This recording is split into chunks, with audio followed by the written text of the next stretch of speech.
uzaklardasın.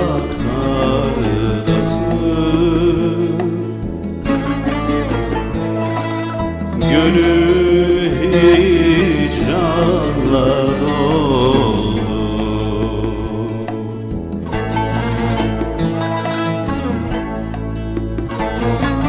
Şimdi uzaklardasın.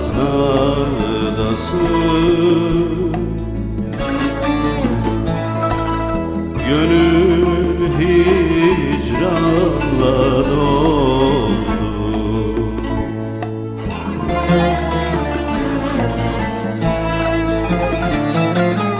Hiç ayrılamam derken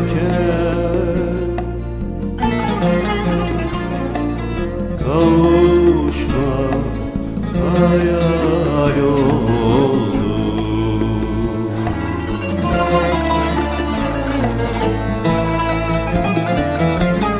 Hiç ayrılamam derken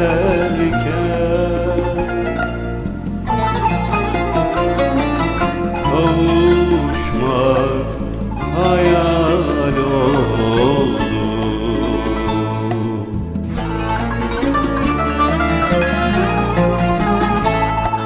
Sevda bahçelerinin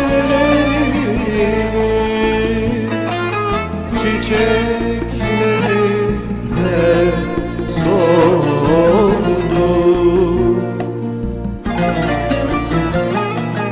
Çiçekleri hep soldu.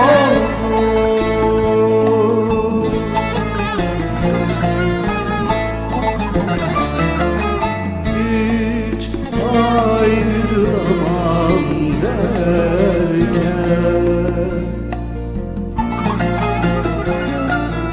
kavuşmak hayal oldu.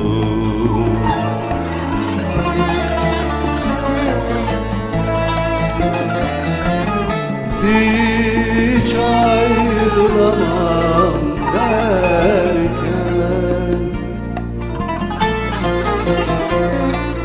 kavuşmak